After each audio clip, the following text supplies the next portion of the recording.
Friday, the 23rd of February. And this is just how we say, thank God it's a Friday here on Front Helping Bell. Hello, everyone, and welcome to the wrap-up of the market week. But just a bit of a look back for Thursday, as far as the market is concerned, we saw a softening of roughly 70 billion naira on Nigerian stock market on Thursday, 0.12% on the all-share index. So a bit of a mix within the banking sector. Some folks in the grey territory, like Zenith Bank, and we saw Jitco down in the red. A few others were also traded both positively and negatively. Then, of course, you've got the big banking names among the top volume drivers for the Thursday's session. The market's been a little bit mixed so far in the current week, as we saw a whole lot more activities in the primary market auction by the central bank. Then you have debiting for all of that. Then you have the 1.6 trillion naira FGN bond auction, where yields went as high as 18.5 and 19%. So investors chasing yields and looking at inflation at about 29.9%. As far as January data was concerned. We've got Nigeria's GDP data out yesterday. So investors are looking at a bit of a profit booking on equity side. They've seen a very strong, roughly 40% since the start of the new year. The BRVM was better by 0.55% on Thursday. The Bank of Africa, Niger Republic, as well as a few other names such as Société Générale in Côte d'Ivoire saw their share prices up. That moved the composite index in the regional exchange BRVM up to 211.5 Thursday. Then, of course, we've got the final trading day of the week in Cairo. The market was better by just 0.06%. The Nairobi stock market is taking on a couple of earnings and a couple of actions. Sassini yesterday closed his books for 0.50 shillings cash dividend to shareholders. That's part of the trading sentiment in the East Africa's biggest economy. Then, of course, you have the GSE up by 1.5%. We saw a big jump in the number of emerging markets and developed markets in Europe, for example, the Frankfurt market, as well as the CAC Coron in France, in Spain, in the Eurostock 600, as well as in London FTSE. Let's put it down and let's look up some of the big numbers and stories, economic and finance headlines across East Africa. Rwanda's central bank decided to leave interest rate unchanged at 7.5% in the week, and is looking at the inflation behavior over the next period until March. Safaricom says it's cutting its interim dividend to about 23 billion shillings. That's about 0.55 shillings for investors in Kenya. And Tanzania is looking to liberalize sugar imports in a major overhaul in a policy shakeup under President Suluhu's administration.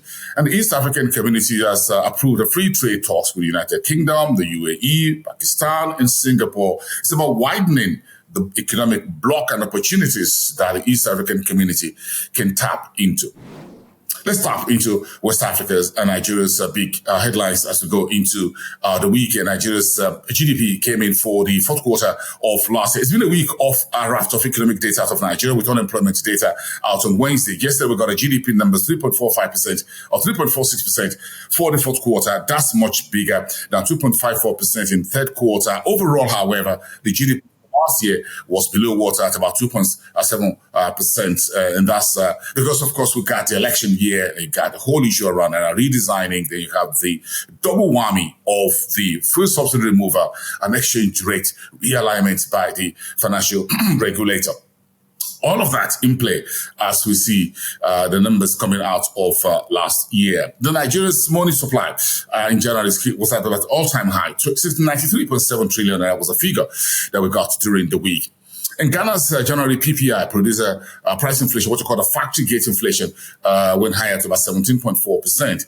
Liberia says it's looking for $1 billion to shore up the country's flagging electricity sector. The power shortage is part of the key problems in Liberia, West Africa, that the new president is focusing on. And AFDB and the Lake Chad Debate Commission says they're working together and have an MOU that will help revamp the Lake Chad from climate change and the crucial ecosystem of food, nutrition, agriculture, whatever, that the irrigation system that the Lake Chad represents for Nigeria, Chad, Cameroon, Niger, and a few other countries within the West Africa, bordering Central Africa community. Let's take it out. Look at Southern Africa. Of course, the markets, everyone's looking at the latest Ghana's budget, which was laid before the parliament on Wednesday, looking at likely primary surplus at the end of the 2024-2025 fiscal year.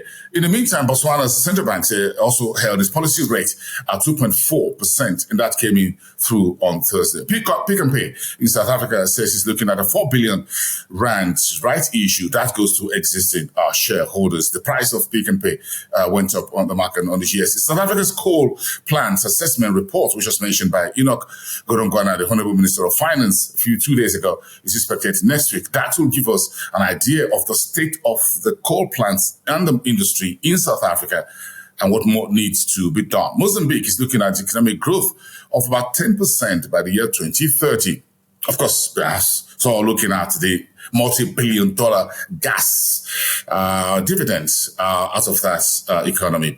Zambia's economy is a very critical juncture. That's according to the IMF, despite the fact that the kwacha, the country's currency, is the best performing in sub-Saharan Africa so far in 2024. And gold is not for sale, and that's closing the door, according to President Chakwera of Malawi.